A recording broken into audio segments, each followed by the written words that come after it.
자, 여러분 반갑습니다. 개미TV의 김창겸입니다. 구독과 좋아요를 여러분들이 꼭 눌러주셔야 됩니다. 제가 라이브를 계획하고 있다고 말씀드렸잖아요. 그 라이브 방송을 하기 위해서는 자, 구독자가 1000명이 넘어야 된답니다. 근데 지금 현재 꼴랑 200명이기 때문에 적극적인 구독을 그리고 좋아요를 눌러주시기 바랍니다. 아무튼요, 오늘 할 이야기는 어떤 거냐면 자유민권운동에 대한 이야기를 해볼게요. 자, 일본에서 자유민권운동이라는 게 벌어지는데 일본은 이제 1854년 미국에게 이제 개항을 당하거든요. 그래서 불평등 조약이 체결되는데 당시에 에도 막부라는 막부 정권입니다. 그 막부 정권이 개항을 당했고 미국을 출발로 해서 유럽의 많은 국가들에게 개항을 연속적으로 당하게 되는데 그 조약들을 다 싸잡아서 안세이 5개 조약이라고 합니다. 그럼 안세이 5개 조약이라 불려지는 이 5국가와의 연이은 조약, 이게 에도 막부거든요. 그럼 에도 막부 때 이 개항으로 인해서 서양의 제품들이 엄청나게 많이 일본에 유입됩니다. 그래서 하급 무사들이 결국은 불만들이 커져요. 왜냐면 국내 일본 상공업자들이 몰락을 그래서 그들로부터 거둘 세금 자원이 없어졌을 거 아닙니까? 왜 이들이 몰락했으니까. 어찌 해서 하급 무사들의 불만이 커지게 됐고 그들이 존왕양이 운동이라는 걸 펼칩니다. 그럼 존왕양이 운동을 펼쳐서 여기에 있는 누구죠? 막부의 쇼군을 대신해서 왕을 중심으로 정치를 개편하자 이런 거 아니겠습니까? 그럼 쇼군의 입장에서는 뭐야?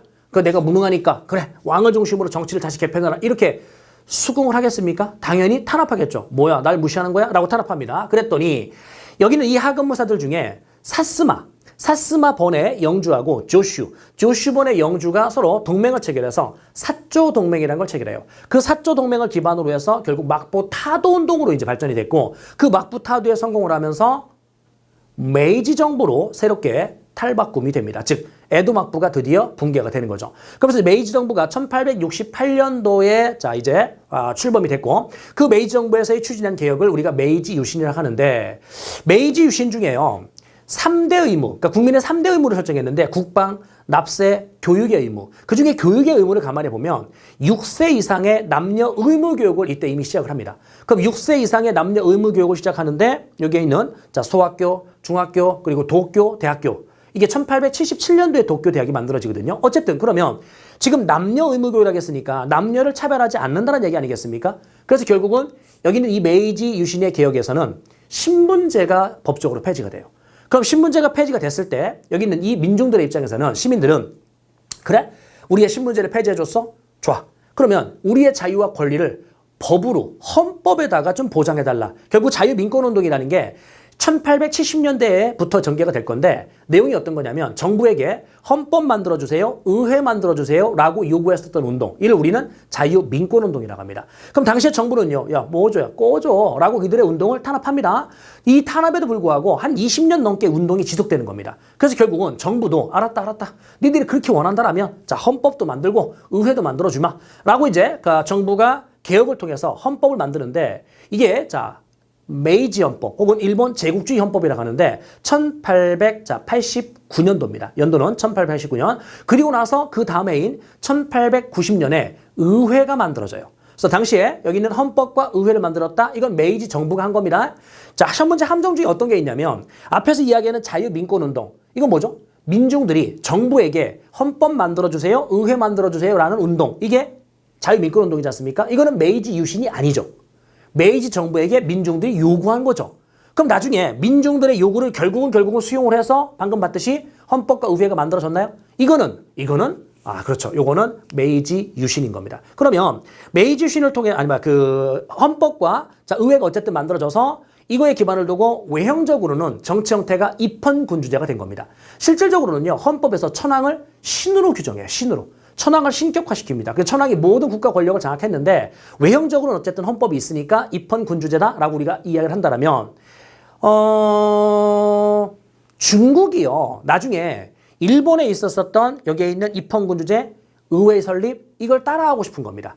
이걸 따라하고 싶은데 같은 60년대 그러니까 메이지 정부가 1868년이고 중국 같은 경우도 여기에 있는 양모운동이라는 게 1861년부터 했거든요. 그럼 같은 60년대에 근대화 운동 쭉 전개하다가 중국은 중체 서양에 기반을 뒀어요. 중국의 체제는 그대로 유지하고 서양의 기술만 갖다 쓰겠다. 이게 양모운동, 서양의 무기기술 수용한 운동인데 일본 같은 경우는 문명개화론에 기반을 두고 메이지 유신을 한 거거든요. 그 문명 개화론이라는 게 뭐냐면 문명이라는 거에는 물질 문명도 있고 정신 문명도 있다. 그런데 물질 문명만 받아들이게 되면 그건 빈 껍데기에 불과하다.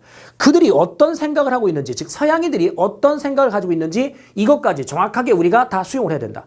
그래야만 정신 세계까지 우리가 수용을 해야만 우리도 그들과 똑같은 완벽한 근대 국가가 될 수 있다. 이게 바로 후쿠자와 유키치라는 학교 교사가 주장했었던 문명 개화론입니다.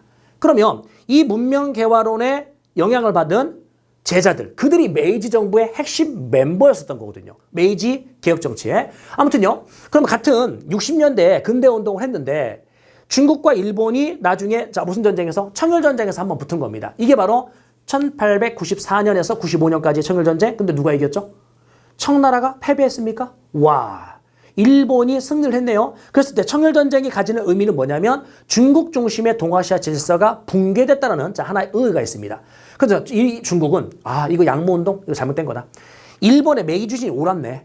우리의 양모운동이 실패한 거네 라는 걸 공식 인정하게 되면서 일본의 메이주시를 따라하자. 이게 바로 무슨 자강운동? 변법 자강운동입니다. 됐죠? 변법 자강운동. 그래서 변법 자강운동은 청일전쟁 패배 이후에 양모운동의 실패를 인정하면서 1898년도에 일본의 메이주시를 따라하겠다. 따라서 입헌군주제를 추구합니다. 그래서 의회도 만들려고 하고 정치 형태를 개혁하려고 하는데 자 여기서 이야기하고 싶은 건 시험 문제에 자유민권운동이 있지 않습니까? 그거에 기반을 두고 일본의 헌법과 의회가 어쨌든 나중에 만들어졌지 않습니까? 그러면 일본의 의회의 설립과 일본의 헌법이 먼저입니다. 헌법과 의회인데 이것이 만들어진 시점은 청일전쟁 전이어야 됩니까? 청일전쟁 후이어야 됩니까?